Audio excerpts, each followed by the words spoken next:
Bienvenidos a nuestro programa Ministerios Rey Victorioso. Damos gracias por la oportunidad que tenemos de estar con ustedes y de compartir el mensaje de la palabra de Dios. Durante 24 estudios realmente estudiamos el plan de un pueblo de conquistadores. Pero hoy vamos a dar inicio a un nuevo proyecto. Y yo le voy a dar el título de El Camino Seguro. El hecho es que este camino seguro no es otra cosa que la segunda epístola del apóstol Pedro. Y yo quisiera que este programa de hoy fuera una introducción a lo que significa para el pueblo de Dios esta segunda epístola del apóstol Pedro. De hecho, hay dos epístolas que el apóstol Pedro escribió. Hay una diferencia bastante significativa entre una epístola y otra. La primera epístola trata puntos más concretos, especialmente tiene que ver con asuntos de persecución y de vencer en tiempos de dificultad. Pero cuando tratamos en la segunda epístola tiene otro concepto, otra manera de ser. Lo que quiero explicarles en esta hora es lo siguiente. Aunque son epístolas escritas por el apóstol Pedro, no son correlativas la una de la otra. Es decir, no depende la una de la otra, sino que son cartas independientes con temas diferentes, y yo creo que es importante entender esta parte porque cada epístola tiene su propio tema. Yo quisiera que entendamos eso. El apóstol Pedro vivió sus últimos días en Roma. Algunos dicen que Pedro escribió desde Roma estas dos epístolas.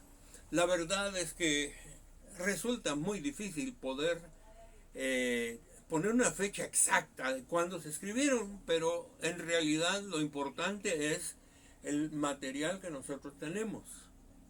Por ejemplo, algunos dicen que la segunda epístola se escribió primero, otros dicen que se escribió después. En realidad no importa cuál fue primero y cuál fue después, pero yo diría que el aspecto de las dos epístolas se encuentran más o menos en entre el año 64 y el año 66 después de Cristo.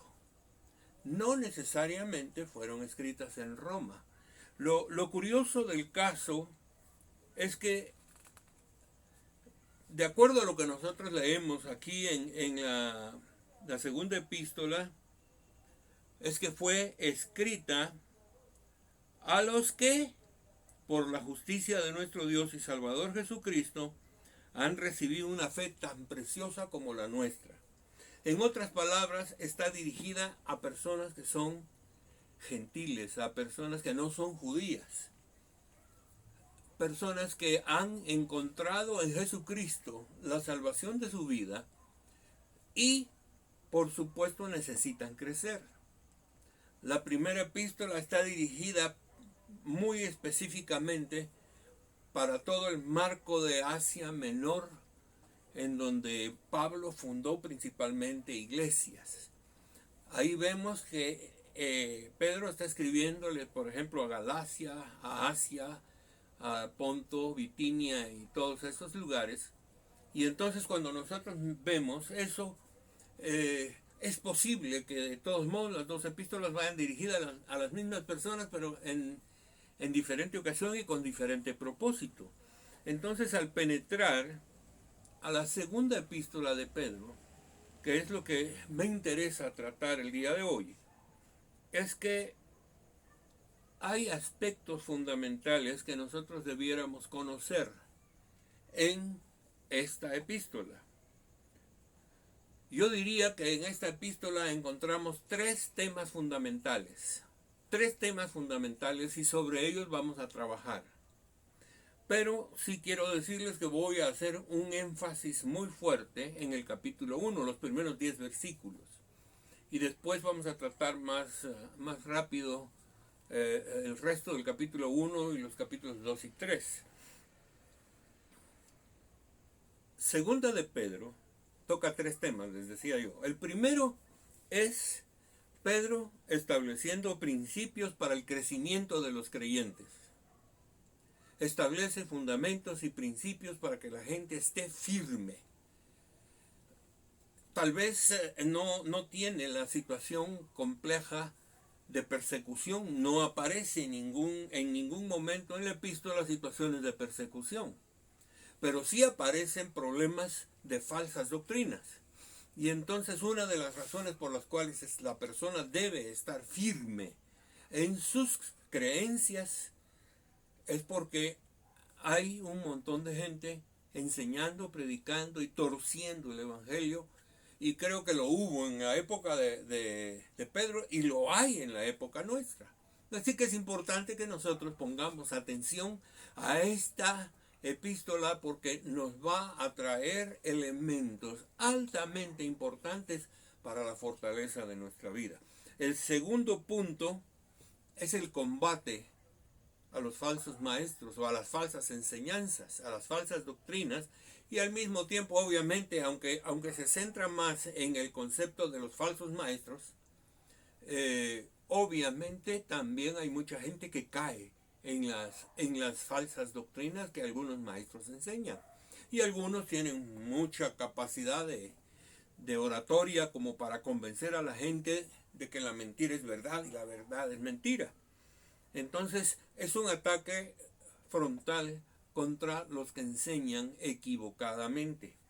Y el punto número 3 básicamente tiene que ver con la segunda venida de Cristo. Estemos vigilantes porque el Señor viene pronto y debemos estar preparados para encontrarnos con Él. Si ustedes ven, esta es la esencia de la segunda epístola de Pedro. Repitámoslo. Número 1, trabaja nuestro crecimiento espiritual hasta llegar a la madurez. Segundo, nos advierte de los falsos maestros y de las falsas doctrinas. Tercero, nos advierte también de la pronta venida de Cristo, por lo cual significa que tenemos que estar preparados para encontrarnos con el Señor. Es decir, el encuentro con Dios requiere que nosotros estemos libres de errores, de pecado y de maldad. Hay algunas cosas que dentro del aspecto fundamental de la epístola me llaman la atención y quiero leerles después del saludo. No voy a poner atención al saludo, es un saludo normal, pero a partir del versículo 3 dice, y aquí es donde Pedro empieza de una manera específica a explicar qué es lo que va a hacer. Su divino poder, al darnos el conocimiento de aquel que nos llamó por su propia gloria y potencia, nos ha concedido todas las cosas que necesitamos para vivir como Dios manda. Voy a repetir esta última parte. Nos ha concedido todas las cosas que necesitamos para vivir como Dios manda. Así, Dios nos ha entregado sus preciosas y magníficas promesas para que ustedes, luego de escapar de la corrupción que hay en el mundo, debido a los malos deseos, lleguen a tener parte en la naturaleza divina.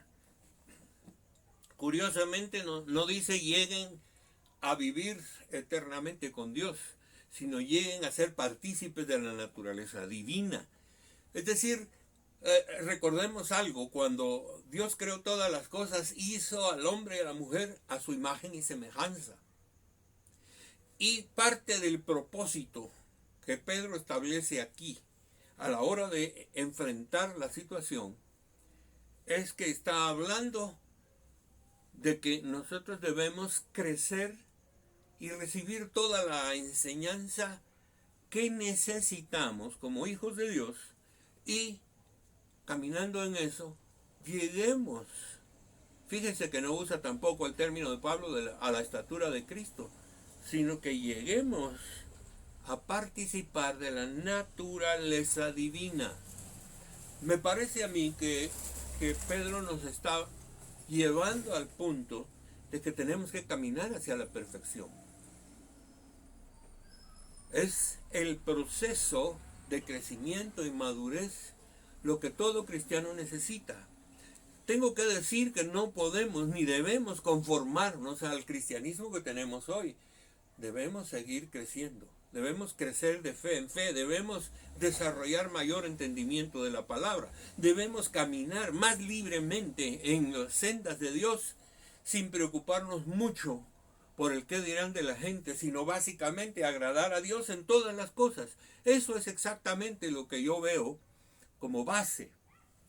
Y déjenme contarles algo, lo voy a decir a manera de testimonio.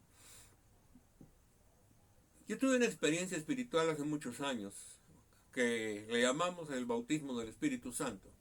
Fui tocado tan seriamente por el Espíritu Santo que mi vida dio una vuelta total y absoluta. Pero juntamente conmigo, todos los de la iglesia y todos los que se fueron convirtiendo, fueron participando de esta obra maravillosa de Dios. Pero yo siempre tuve en mi corazón algo que Dios sembró ahí y me lo habló desde un principio. Y es que busquemos la santidad, que busquemos un camino que nos lleve a vivir como Cristo quiere. Déjenme decirles, no se trata de ser cristianos con solo creer en Jesucristo. Hay necesidad de desarrollarnos. En programas anteriores tocamos este tema de la salvación y hablamos de que la salvación tiene 3 etapas. La primera es la salvación del Espíritu. Cuando Cristo murió en la cruz y nos dio la salvación, nacimos de nuevo en el Espíritu. Pero durante toda nuestra vida nosotros vamos creciendo y vamos desarrollando hasta alcanzar la naturaleza divina. ¿Cómo es eso? Es a través del perfeccionamiento de nuestro caminar, teniendo una mente renovada, teniendo una vida transformada, teniendo una vida de acuerdo a la palabra de Dios. Eso es exactamente lo que Dios dice. La fase final de la salvación es cuando nosotros resucitemos de los muertos y seamos llevados con Cristo. Permítanme explicar esto porque la salvación no se puede alcanzar sin la transformación de nuestros cuerpos. Parte esencial de la salvación es que seremos salvos, pero con cuerpos glorificados, igual que el cuerpo de Jesús resucitado. Entonces, bajo estos términos, Dios se ha ocupado de nosotros. Y lo que quería compartirles a ustedes es que desde que el Señor habló a mi corazón de esta experiencia, una de las cosas más fuertes que Él me dijo es: trabaja fuertemente la vida del creyente para que sean santos como yo soy santo. Yo me doy cuenta de eso porque en mi corazón, al entregarle mi vida a Jesucristo y al tener una experiencia sobrenatural con el Señor a través del Espíritu Santo, yo penetré a una dimensión totalmente nueva en donde no había estado. Conocí a una iglesia permisiva hasta cierto punto, que practicaban algunas cosas que a Dios no le agradan, no lo voy a poner así. Aunque digamos es porque somos libres en Cristo, tenemos que tener cuidado de las prácticas diarias, porque nosotros no dependemos de nuestra libertad, sino dependemos de Dios. Y aunque somos libres para seguir a Cristo, no para hacer lo que queramos.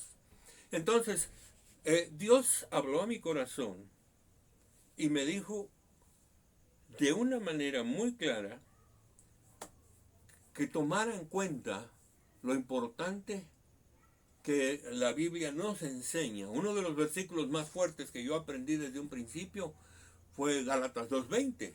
Con Cristo estoy juntamente crucificado, y ya no vivo yo, sino que es Cristo el que vive en mí. Y lo que ahora vivo en la carne, lo vivo en la fe del Hijo de Dios que me amó y se entregó a sí mismo por mí. Si yo entiendo lo que Dios ha hecho por mí. Es muy importante para mí que nosotros penetremos a la dimensión del desarrollo y el crecimiento espiritual. Si queremos llegar a la salvación final, si queremos llegar al momento en que Dios levante su iglesia, no nos conformemos con ser simplemente creyentes que asisten a una iglesia. No nos conformemos con llevar una vida cristiana de iglesia o de prédicas o de enseñanzas, sino de una vida que dé testimonio de Jesucristo y de cambios de transformación, de tal manera que aquellas cosas que nosotros hicimos mal en el pasado sean cambiadas para caminar en la perfecta voluntad de Dios. Eso es lo que ha movido mi corazón y ha movido mi vida en la mayoría de los casos. Y ustedes se dan cuenta que, aunque yo no quiera, siempre resulto hablando de este tema. Y el punto es, Dios me llamó para eso. Hay mucha gente que predica para conversiones. Hay mucha gente que vive para animar a los demás. Hay gente que le da promesas a los demás. Pero Dios me ha puesto a mí un área específica, y es el área de la santificación, es el área del crecimiento espiritual de cada uno de nosotros. Y entonces el punto es, de acuerdo a Gálatas 4:19, es que Cristo sea formado en nosotros. Creo que esta es la frase que Pablo usa, que Cristo sea formado en nosotros. La palabra que usa Pedro es la palabra que nosotros lleguemos a tener la naturaleza divina. Si ustedes lo entienden, entonces nosotros estamos delante de uno de los puntos más sobresalientes que hay en el Evangelio. Y hablo Evangelio en términos generales. Quizás deba explicar algunas cosas. En los Evangelios nosotros tenemos los relatos de la vida de Jesús, pero no tenemos explicaciones concretas de qué significa eso para nuestra vida. En las epístolas tenemos la explicación o la interpretación dada por Dios a los que escribieron las epístolas para que entendamos el por qué, el para qué y el cómo Jesucristo transformó la historia a través de la obra en la cruz del Calvario. Si nosotros nos damos cuenta de esto, entonces aprendemos algo. El valor de las epístolas es llevar a la práctica la obra que Cristo hizo en la tierra. Así que las epístolas tocan dos puntos fundamentales. El primero es la aplicación de la obra de Cristo a la vida diaria del cristiano. Esa es la primera cosa. La segunda cosa tiene que ver, es enseñarnos a ser como Cristo fue. De ahí que las epístolas todo el tiempo van a estar recordándonos a nosotros cómo Cristo hizo todas las cosas, cómo vivió, porque en el Nuevo Testamento no solo tenemos el hecho de la muerte y resurrección de Cristo, tenemos las enseñanzas de Jesucristo en los Evangelios. Jesucristo enseñó muchísimas cosas, y esas enseñanzas también encuentran su aplicación a nuestra vida diaria en las epístolas. Por lo tanto, nosotros tenemos, por decir algo, el compendio de la interpretación de la obra de Cristo, no humana, sino una interpretación de Dios, para que nosotros aprendamos a vivir como Dios quiere. Fíjense ustedes que el punto para mi vida ha sido fuerte, porque Dios me está llamando a hacerlo, pero ¿qué puedo decir? Yo tengo que ser el ejemplo, yo tengo que ser la muestra gratuita de lo que estoy diciendo. Y déjenme decirles, no solo se trata de hacer el bien, se trata de que no haya apariencia de mal en nosotros. Yo sé que Dios me exige mucho más que a la mayoría, porque tengo que respaldar con mi vida lo que estoy diciendo. Y entonces llevo en mi corazón una carga muy fuerte para poder realizar la obra a la que Dios me llamó. Y es importante que yo trabaje preparando a la gente. Es parte del ministerio que Dios nos dio. Cuando la epístola a los Efesios 4:11 habla de los 5 ministerios, está hablando de que Dios dio esos ministerios para la edificación del cuerpo de Cristo, para que todos lleguemos a la estatura del varón perfecto. Ese es mi trabajo, ese es el trabajo que Dios me dio. Y a eso quiero dedicarme y me he dedicado durante más de 50 años. Y si ustedes ven la obra y el llamado que Dios tiene para nosotros, es importante porque no podemos caminar si no es a través de esto.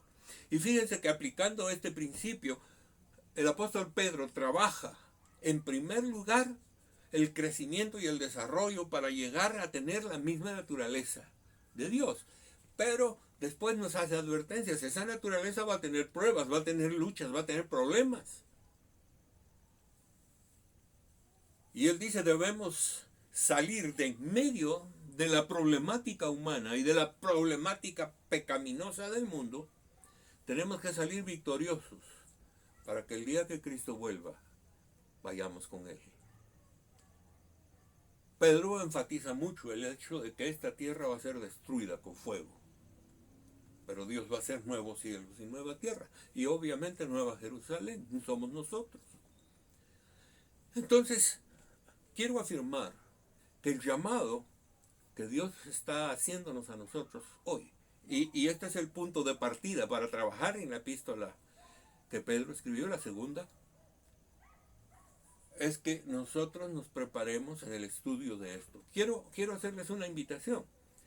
Leamos de aquí a la próxima reunión o a la próxima enseñanza, leamos la epístola de Pedro, la segunda. Y déjame decirles, no cuesta mucho, se puede leer una vez cada día, solo son 3 capítulos. Pero la esencia de esta epístola es una esencia que nos va a dar a nosotros elementos fundamentales para fundar nuestra vida en Jesucristo, que es la roca firme sobre la cual nuestra vida se edifica. Yo quiero darles gracias a Dios por esto. Estamos introduciendo un programa sobre la segunda epístola a Pedro. Y quiero que todos seamos partícipes de lo que Dios tiene preparado para nosotros, porque aquí dice que el propósito por el cual Pedro escribe es que nosotros lleguemos a tener esa misma naturaleza. Padre, gracias te doy por este tiempo, te doy gracias por la bondad que tienes con nosotros de darnos aquellas cosas en las que podemos crecer. Y Pedro nos enfatiza mucho que Dios nos ha dado todas las cosas que nosotros necesitamos para llegar a ser como Dios quiere. Es decir, llegar a tener la misma naturaleza que Dios. Obviamente aquí en la tierra vamos a alcanzar un nivel de santidad, pero ese cambio total a la semejanza del Señor será cuando nuestros cuerpos sean resucitados. Gracias, Señor, porque tú tienes ese cuidado con nosotros. Quiero bendecirte y quiero alabarte porque estamos empezando algo que va a traer una bendición profunda a todos. Gracias, Señor, porque soy el primero en ser edificado. Gracias por tus cuidados. Bendigo a todos los que están viendo este programa y les reto a tomar en serio el camino de la santidad. Gracias en el nombre de Jesús. Amén.